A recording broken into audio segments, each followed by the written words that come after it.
Hey guys, Angulated here, and today I'm bringing you a brand new YouTube video. Today we're going to talk about how to improve your skills and tips and tricks on how to do this on this video. I hope you enjoy the video. Anyways, with that said, let's get straight into the video. I feel like camera settings are essential.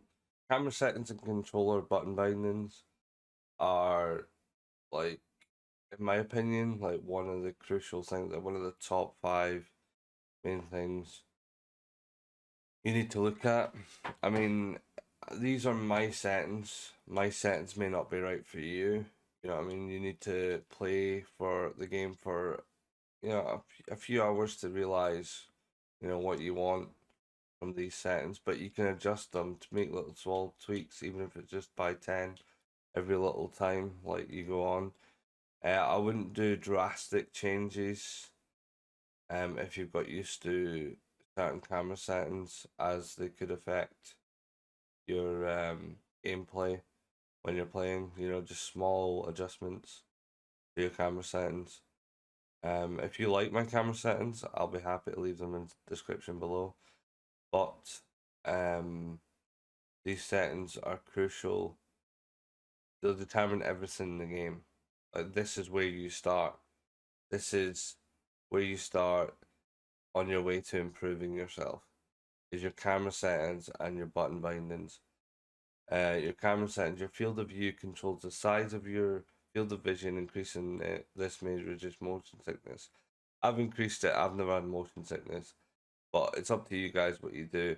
So this controls your field of vision, what you can see on the pitch, you know, and that'll increase your awareness overall. Just having been able to see what's going on, where the ball is, where all your opponents are, where your teammates are. You know what I mean? Distance. It controls how far your camera is behind your car. So this controls how far away you are from your car, how close you are to your car. You know, height controls how high your camera is positioned above your car. So the lower it is below your car, the harder it would be to see your opponents while you're dribbling. The higher it is above your car, the more you could see over your car and potentially over the ball. The angle controls the default angle at which your camera points towards your car. Stiffness controls how rigidly your camera follows your car. Swivel speed controls the speed at which your car can swivel around your car, and transition speed controls the speed of transition between car and ball camera modes. So they are my settings. They might, as I said, guys, they might not be right for you, but in my opinion, I would recommend getting a feel for camera settings and making small adjustments if you can't do major ones. Um, let's have a look at some button bindings. So these are my button bindings. As you can see, they all look fairly normal, minus the power slide, the air roll, and the air roll right. So I have power slide and air roll first of all set to the same binding. I switched the binding from X to LB because I feel like my thumb's already doing enough with A and B, and having the extra X, like, that's three buttons with one finger. I mean, that's a lot of work for your finger, guys. So I would recommend putting power, not necessarily setting them to LB, but setting them to the same binding. I mean, if you want to continue to use X, by all means put X in those two slots. I have LB because I feel like it gives me, a wider variety of things I can do. I can now go up the ball, air roll, I can land, and you can't. The reason why you can set these two to the same one is because you can't power slide while you're air rolling. Do you know what I mean? Like, you're already up in the air, you're not gonna power slide. The handbrake's not gonna affect your car. And I have air roll right set to RB, but if you wanted to do it the other way, it was like them two were RB, and then air roll left was LB, to keep it like, symmetrical or whatever. That's cool. There's absolutely nothing wrong with that. Remember, guys, if you like my gaming content and you'd like to see more, be sure to hit that thumbs up, be sure to subscribe, and make sure to turn your notifications on by clicking the notification bell. Another crucial thing is training. Training is very crucial. I mean, these pros do not get better by sitting watching soaps every night. They literally train. You know, all these high sports players, they will train for 2 to 3 hours a day on this game, and they will work on, you know, everyday things you need to work on, like warming up, building up your momentum, your speed, and then obviously working on things that you need to learn newly. Like if you want to learn a new mechanic, try doing that a bit more, integrate that into your training regime, you know, stuff like that. But this here is your best friend. This here is your playground. This here, no one can tell you what to do, and you can do whatever you want. You know what I mean? Like, this is my playground.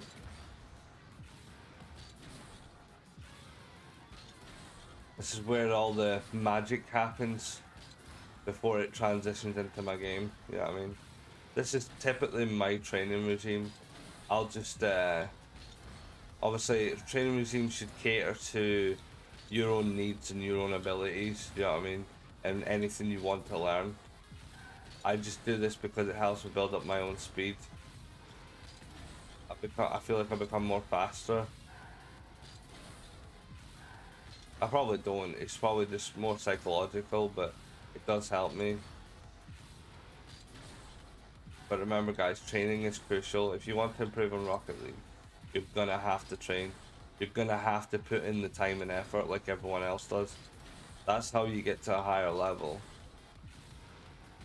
And I'm not claiming to be the highest level, by the way, here. I'm literally telling you, I'm giving you advice because I feel like I'm qualified to give you advice.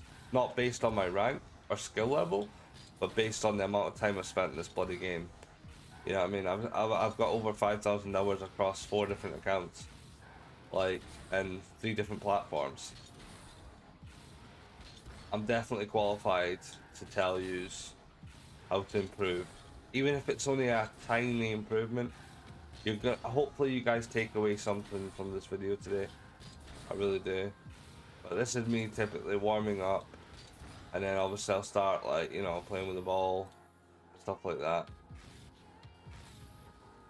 That working. So my weakness is air dribbling. Air dribbling is my weakest mechanic, so I always try and work on that. For a couple hours a day, you know what I mean? I even do it in stream sometimes on my Twitch channel. I'm always working on it. But you should always try and cater to your own needs. So any new things you need to work on, any like your speed, your momentum, you know, wave dashing, any sort of mechanics that you're practicing, recovery, you know, this is where the magic happens, guys. You need to train though if you want to improve.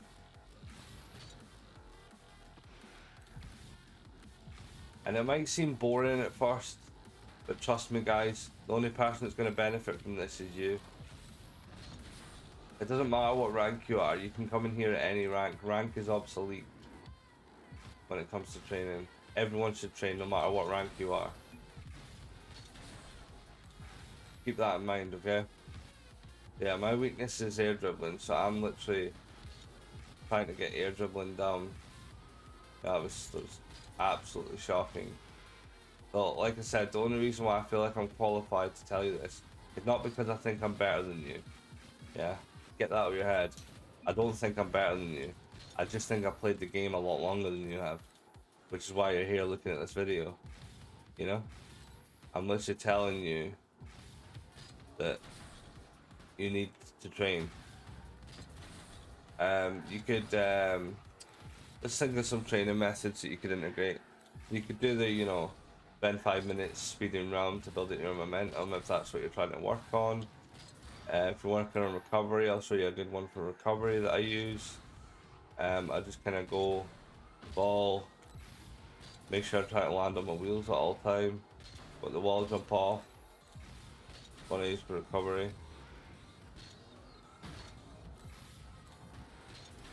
You just kind of go to the wall, jump off the wall, come back, and then you roll left or right to land on your wheels. If you want to do it, you can even use this to do practice half flipping. Okay, I'm not doing this right away. I was there you go. Use this to practice your mechanics. There's the half flipping. Then we've got wave dashing. Okay, I didn't do it there, but I usually I like to go up the wall like this and then come off and then wave dash.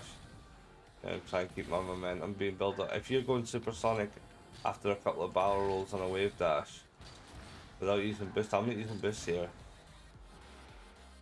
then you're gonna get faster, you know what I mean? I kind of knocked that one. I'm not the strongest wave dasher, I'm not gonna lie either. So there's two things I need to work on already: air dribbling and wave dashing. I mean, if you can chain wave dash, even better, because that'll get you back quickly. And guys, please, for the love of God, stop thinking that this is acceptable. Move around the field. Start moving like this. You know, just diagonal flip instead of front flipping. It's much quicker and it's better than just like this. If you can only do this, fair enough, just go for it. But it's not as efficient as diagonal flipping.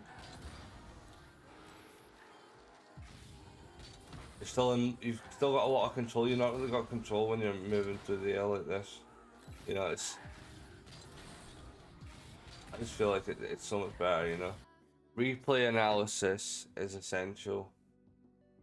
Like, to be able to self-critique yourself and point out negatives and positives, good things that you do in game and bad things that you do in game, you can then transition into learning them in your training regimes, like, you know, like whether that be rotations and, you know, or boost hogging or whatever.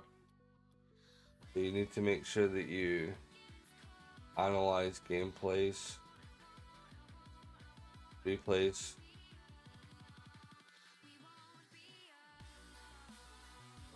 Try and look at it from everyone's point of view as well. You know, not just your own.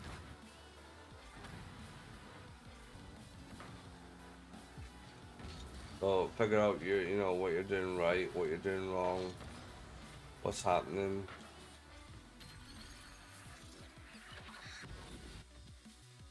Positioning, all these sort of things.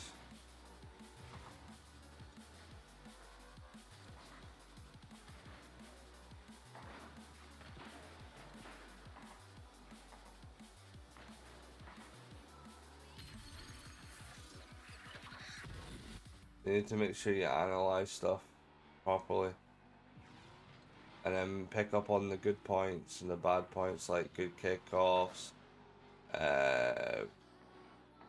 good rotation, bad double commit, you know, like stuff like that, and then work on trying to improve those individual skills.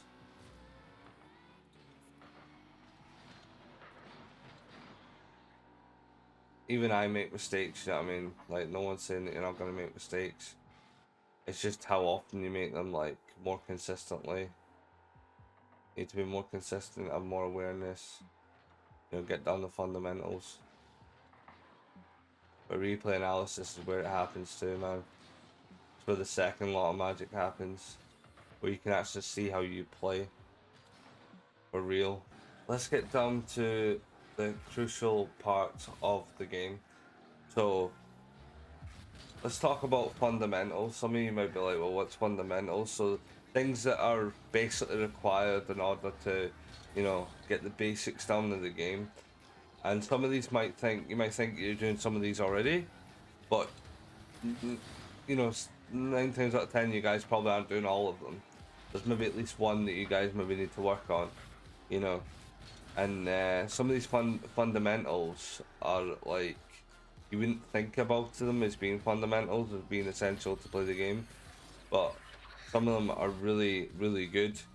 So we have map awareness.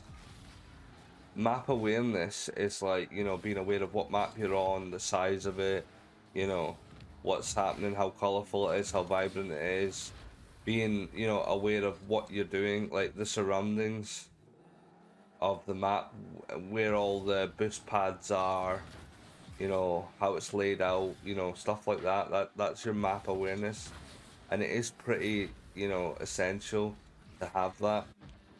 Let's see, we've got boost awareness as well. Boost awareness is obviously what I was talking back to about where all the boost pads are, but not only just where all the boost pads are, also how much boost you're using in between shots and in between game, and you know, building it back up. And you know, I think you need 34 boost or 32 boost to reach from the ground to the ceiling, you know, in one straight line. So, you know, you should always try and make sure you've got, you know, that amount of boost to make a save if you're back. Otherwise, you're going to make the saves more difficult for yourself.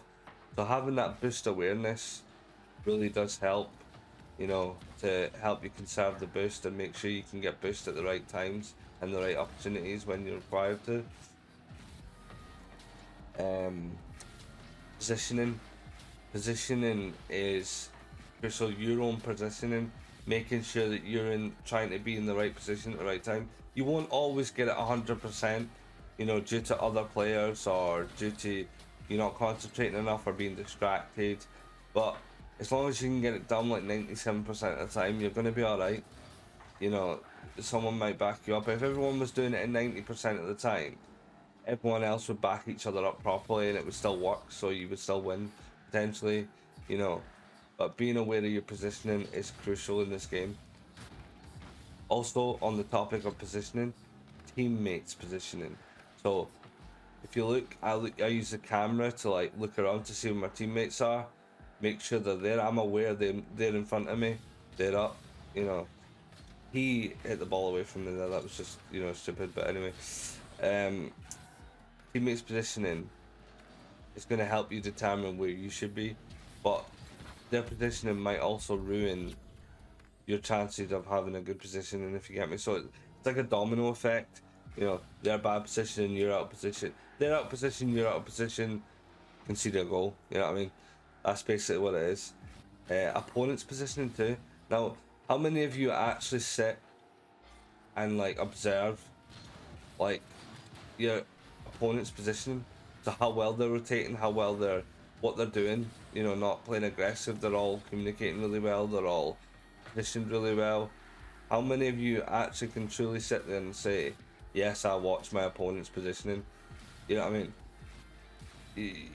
Not many people do, I feel. But it's a topic that you need to, you know, get that down with. Adapting. Now, the best players in Rocket League, I feel, are the ones that can adapt to a situation. So, situation being situational within the game. So, what's unfolding in front of them, adapting. Your teammates are being aggressive, which my teammates here are being aggressive. So I'm trying not to be as aggressive until I see one rotate back or whatever. You know, we're struggling because they're being overly aggressive, and I'm adapting my playstyle from being aggressive myself to sort of being passive aggressive. So sort of when I need to be aggressive, I'm gonna be aggressive on my plays, but until then I'm not gonna. You know what I mean? I'm gonna be thinking about the smart plays, thinking about positioning, boost, you know, all that sort of thing. And that's comes down to adapting, adjusting. So, but it's sort of along the same lines as adapting, but adjusting. I've adjusted the way I'm playing for each individual game, because not two games of Rocket League are the same. So I'm literally adjusting what I'm doing, you know, and then predicting. Predicting is being the ability to be able to predict or pre-jump like the balls. So being able to know where the ball's going to land, where it's going to go, how hard it's going to hit, and being able to judge. So being able to predict the ball. If you knock down all these fundamentals, you'll see your game vastly improving. I noticed my game vastly improving just from these fundamentals, you know, when you get them down in that. I'm not saying I can 100% these all the time, but I'd say a good 95% of the time I've got most of them down. And with that said, guys, that about sums up my video. Until next time, peace.